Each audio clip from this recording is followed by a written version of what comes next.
እንዶ ፈጣሪ ማአቱን ያወርድብሽ አልልሽም። እኔ እኮ አልልሽም። የረገመ የተረገመ ነው ስለሚባል አልረግምሽም። እኔ ፈጣሪ የስራሽን ይስጥሽ ነው የምልሽ። እኔ እውነት የምሬን ነው የምላችሁ። ማታ ቁጭ ብዬ ልጆችን ሰፊዎችን አሳድሬ አሰፍቼ ተነስቼ አልፈልግም አለች። ማምላክ ላልዋሻችሁ እኔ ላይ አላሻችሁ ግን ማለት ነው የእጅሽን ፈጣሪ በስራሽ ላይ ይስጥሽ ነው የምልሽ። እኔ ገብርኤልን እንዶ የሰፊዎቹ ግፍ የኔ ግፍ ቁሜ አስመርጬስ ልጄን አስተኝቼ እንዶ የኔ ግፍ ፈጣሪ እንዶ ካንቺ ላይ አይለቅሽ። በተለይ አዛችሁ የምትከነስሉ ሰዎች በስራችሁ ላይ እግዚአብሔር የስራችሁን ይስጣችሁ። ሌላ ምንም አይደለም። ማርያምን ለሊቱ ሙሉ ሳሰፋቸው አድሬ ዲሊቨሪ ልኬ ማርያምን ጧት ነው የተኛሁት ብታዩ ማለት ነው። ሽፎን የሚሰፋው በአንድ ሰዓት ውስጥ ነው። አንድ ሽፎን አንድ ሰዓት ነው የሚሰፋው። እዚህ ነው የማሰፋው እኔ ከኢትዮጵያ መጥቶ ምናምን አይደለም። ማርያምን ማስታወቂያ የምሰራበት ማለት ነው አንድ ነው። ገባችሁ? ማስታወቂያ የምሰራበት አንድ ነው። ከዛ ውጭ ያለው መቤቴን ተሰፍቶ ነው የሚመጣ። ከዛ እንደውልላታለሁ።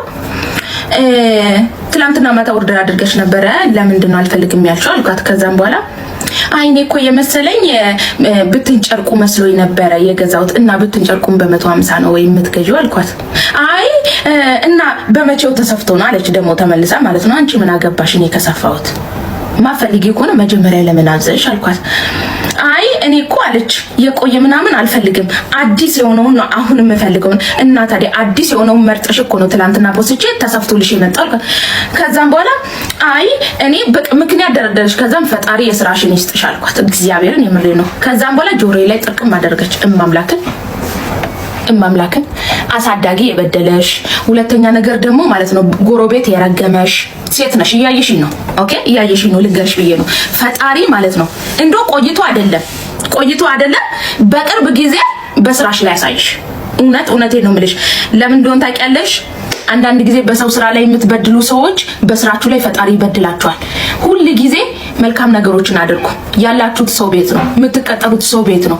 ዛሬ ላይ ተቸግረሽ ነገ ተነሳ ብታባረርሽ መውደቂያ የለሽም። እግዚአብሔር ባለሽ ነገር ላይ ነው የሚፈትንሽ ማለት ነው። እኔ መቤቴ ማለት ነው አንደኛ አሁን ላይ የልጅ እናት ነኝ። ሁለተኛ ነገር ወገቤው ላልጠነከረም ቁሜ ነው ማስመርጣችሁ። አንዴ የጮኩ ፈታ አድርጋችኋለሁ። መቤቴ ነው ወገቤ የተንቀጠቀጠ ነው የምሰራው። ለምን መስራት ስላለብኝ።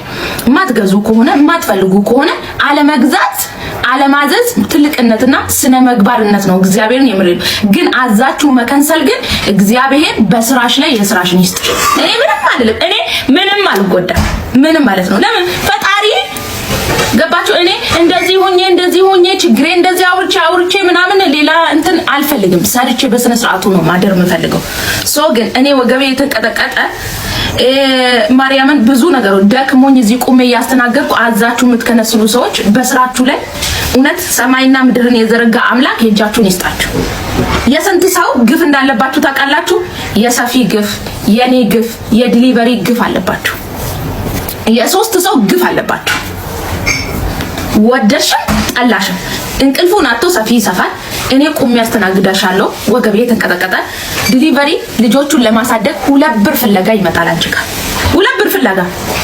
ለምሳሌ በኮሚሽን የሚሰሩ አሉ። ዲሊቨሪ 2 ብር ፍለጋ፣ 5 ብር ፍለጋ፣ 3 ብር ፍለጋ የሚመጣለ። የሶስት ሰው ግፍ አለብሽ። አለማዘዝ ግን ኃጢአት የለውም። ሙዴ ካልፈለግሽ አለማዘዝ ቆፍጠን በይ፣ አትጅለጥለጭ። እንገርሽ ብዬ ነው።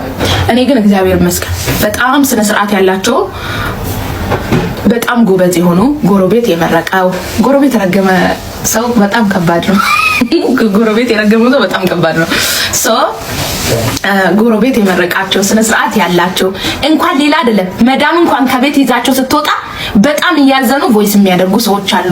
ወይኔ ምን ላድርጋዊ እንደዚህ እኮ ሴትዮዋ ይዛኝ ልትወጣ ነው ወደ ውጭ ምን ላድርግ ምናምን ብላ በጣም የሚጨናነቁ ሰዎች አሉ። እነሱን ያብዛለን። አንቺ ግን እንደው ያሳየኝ አልኩሽ። ይሄንን ይመስላል።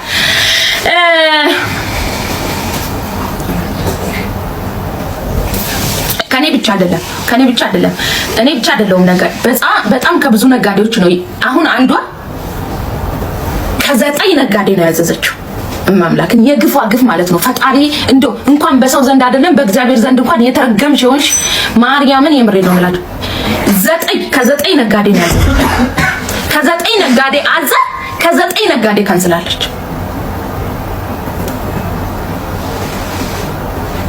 ማምላክን እኔ አሁን ለምሳሌ ልንገራችሁ እሰራለሁ። እግዚአብሔር ይመስገን እኔ 20 ኦርደር ላውጣ ኦኬ። ሌላው ግን 2 ኦርደር ነው የሚያወጣ። አንዳንድ ልጅ እየሰራች ልጅ ከዛ እየጨዋባት እዚህ ያስተናገደች 2 ኦርደር ተቀብላ ያ እንዲደርስላት ወይ ለልጇ ጡጦ መግዣ ይሆናል ወይ ደግሞ የቤት ኪራይ ጎሏት ሊሆን ይችላል። ገባችሁ? 2 ኦርደር አውጥታ 1 ኦርደር ሲከነሰልባት ምን ያክል እንደሚሰማት አስባችሁታል? ከ9 ነጋዴ አዛ ከ9ኙ ነጋዴ ከንስላለች። እመቤቴ እኔ አሁን ከ21 ቢከነሰል ሶኬ ለኔ ምንም ችግር የለም። እኔ እግዚአብሔር ይመስገን ችግር የለም። ግን ማለት ነው ማርያምን የእጃችሁን ታገኛላችሁ። በሰው ሀገር ላይ ስቅይት ነው የምትሉት እንደዚህ የምታደርጉ ሰዎች ማለት ነው። ስቅይት ማለት ነው ስቅይት። እመቤቴ እንደው እኔ በጣም ብዙ ሰዎችን አይቻቸዋለሁ። መልሰው መጥተው እንኳን ይቅርታ የጠየቁኝን አውቃለሁ። ተመልሰው መጥተው ሀዊ በጣም ይቅርታ አድርጊልኝ ብለው ይቅርታ የጠየቁኝ ልጆችን አውቃለሁ። እኔ እውነት ተው እዚች ምድር ላይ እናንተ መዳም ቤት ውስጥ ቁጭ ብላችሁ የምታዩትን እንዳታዩ። ማምላክን የምሬ ነው። እናንተ ማለት ነው ቢርባችሁ የመዳም ምግብ ነው የምትበሉት። የቤት ኪራይ የለባችሁም፣ አያሳስባችሁ። መዳም ቤት ያላችሁ ልጆች ማለት ነው ምንም ቢሆን ምን። ሁለተኛ ነገር ደግሞ የልጅ እንትን የለባችሁ፣ ፋሚሊ ያለባቸው ውጭ ላይ የሚኖሩ ሰዎች ማለት ነው። እንደዚህ ስታደርጉ በጣም ነው የሚያዝኑባችሁ። ነገ እናንተም ቤት ይኖራችኋል፣ ፋሚሊ ይኖራችኋል፣ ልጅ ትወልጃለሽ፣ ነገ ታገቢያለሽ ምናምን፣ የቤት ኪራይ ያለባቸው ምናምን። እኔ አሁን እየጮኩ ምንም እያልኩ ሰራለሁ፣ እግዚአብሔር ይመስገን። እኔ እንደፈለጋችሁ አድርጉኝ፣ ችግር የለም። እኔ ከንስሉ ምንም በሉ፣ እኔ ተመስገን ብዬ ነው የምኖረው። ግን ሌላ ሰው ላይ አታድርጉ። ማርያምን እኔን እንኳን እንደለመዳችሁ ችግር የለም። ማምላክን ግን ማርያምን ልጅ ይዞ እንትን የሚሰሩ አሉ። 2 ኦርደር 3 ኦርደር እንኳን በግድ የሚቀበሉ ሰዎች እውነት አዛችሁ አትከንስሉባቸው። ሰጥቶ እንደመንሳት ማለት ነው። ሰጥቶ እንደመንሳት። ለምሳሌ የሆነ ገንዘብ አይተሽ እንደማጣት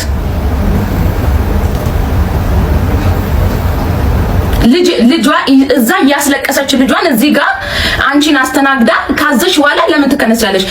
በምን እንትንም እኮ ነው። ለምሳሌ ለእግዚአብሔር ቃል ገብታችሁ ቃላችሁን የማትፈጽሙ ሰዎች ኃጢአት አለባችሁ። ቃል ለመግባት ግን ኃጢአት የለውም።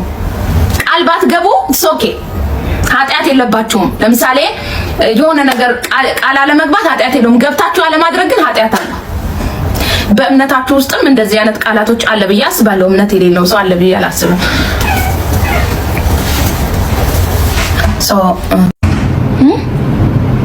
መታችሁ አረብ ሀገር ለፍታችሁ መሬት ገዝታችሁ ቤት ሰርታችሁ ድንብሎ ልክ አታቅም ተብላችሁ አታቁም። ምሪንዳ እንኳን ገዝታልን አታቅም ብለው ሰድባችሁ አያውቅም። እሷማ ከወንድ ጋር እየዘለለች ነው የምታመጣው ብለው ሰድባችሁ አያውቁም።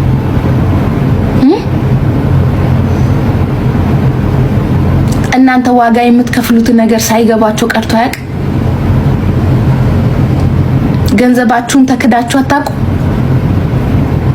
ለልጃችሁ ብላችሁ ዋጋ ከፍላችሁ አታውቁም። በልጅነት ጭንቅላታችሁ ዋጋ ከፍላችሁ አታውቁም። ባደረጋችሁት ነገር ተመታችሁ አታውቁም። ቁርስ አቅርባችሁ ውሃ ስላላቀረባችሁ ተመታችሁ አታውቁም።